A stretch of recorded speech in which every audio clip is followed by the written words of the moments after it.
This is Democracy Watch. Mark, we've spent a lot of time covering Georgia lately because it seems like Trump and the Republicans are going all out to attack democracy in that state. So what did we see from the Trump campaign just this week? So you're right. We are seeing Donald Trump and his party get more and more desperate as it is clear that they are falling further and further behind Kamala Harris and Tim Walz.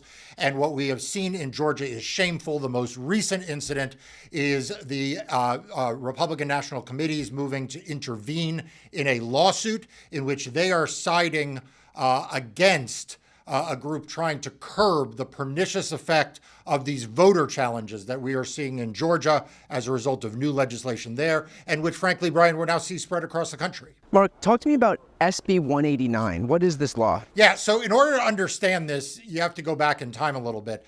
And in the aftermath of the 2020 election, as we headed towards the runoff election for U.S. Senate that wound up leading to Democrats controlling the U.S. Senate, we saw right-wing groups working with the Republican Party challenge the voting rights, the voting eligibility of 360,000 Georgians. They tried to literally kick off the ballot, kick off the rolls, 360,000 Georgians to prevent them from voting. When that didn't succeed, Georgia in 2021, in their mass voter suppression bill, the SB 202 bill, made it easier to challenge voters and harder for counties to reject those challenges. Well, guess what, Brian? That wasn't good enough. That wasn't enough, so the Republicans came back and passed another bill, SB 189, this year, which again makes it even easier to challenge voters. And when I say challenge voters, everyone needs to understand this is an effort to disenfranchise Georgians. So why did voting rights groups challenge SB 189 now, and why is the Trump campaign now getting involved?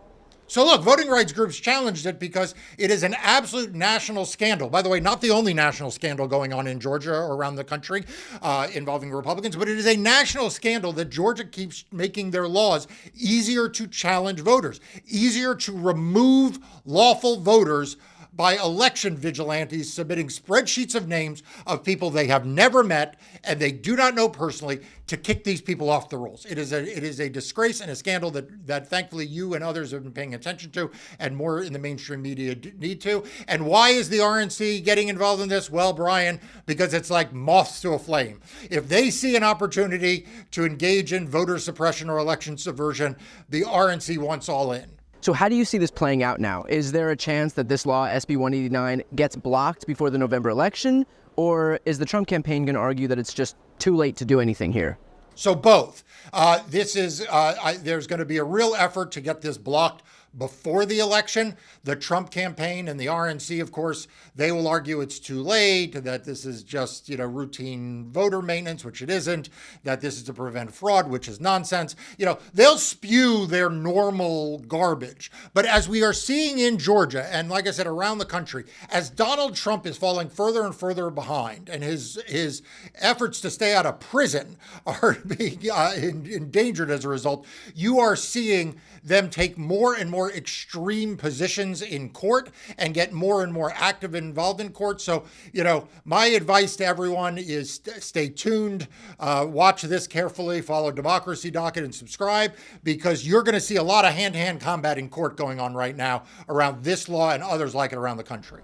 And to that exact point, for those watching right now who want to support the work that Mark does and stay on top of all of this stuff, please again sign up for Democracy Docket. I'll put the link right here on the screen and also in the post description of this video.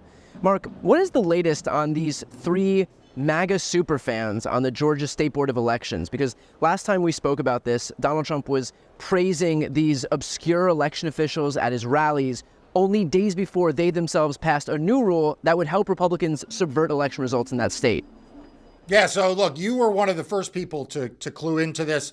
And when we talked about it, I said that Donald Trump is a transactional figure. He engages in transactions with people, but that Donald Trump is never satisfied with one transaction. There's always more that he wants. There's always an additional ask that he has because he doesn't care about fair process. He wants the results that he wants, which is for him to win. And so since that, we have not only seen that rule be passed, but we've seen that this MAGA-controlled Board of Elections enact other rules that are even worse, that are further undermining free and fair elections, that are further endangering an accurate certification process. But here's my message. They're not going to get away with it. And I promise the people of Georgia, they're going to be fought. They're going to be fought in court. They're going to be fought in the public opinion. And in the end, Georgians will be protected. Marc, taking a step back here, why do you think that we've heard so much about the Trump campaign's focus on Georgia specifically in recent weeks? Do you think that the Trump campaign is really getting worried about Georgia, or does Georgia just have a uniquely pro-Trump election official group that will clearly do the campaign's bidding? I wish I could say that Georgia was unique. They are worried about Georgia because they're worried about losing. They're worried about Georgia because they lost Georgia 4 years ago. And they are afraid that with Kamala Harris at the top of the ticket, they are in even worse. They are in a position to even lose it by a wider margin. They're in a worse position than they were even then. So they are desperate. They realize they are losing, and they are going to pull out every stop they have in Georgia and around the country to try to undermine free and fair elections, to suppress voting rights, to make it easier for them to cheat after the election. That's what they're trying to do in Georgia. And so that's why they're so desperate about Georgia. But Brian, let's be clear. They're also pulling shenanigans in Arizona. They're also pulling shenanigans in Nevada. You know, they're also trying to fight in court against free and fair elections in Pennsylvania and in Wisconsin. So this is a nationwide effort right now with all hands on deck. So everyone needs to make sure they follow what you are doing and read your book, by the way, because it's a great read to understand the mindset of the Republicans. Marc, do you think that Georgia acts as kind of a staging ground for Republicans to then carry out the same anti-democratic measures in other states? Absolutely. Look, the Republicans learn from state to state.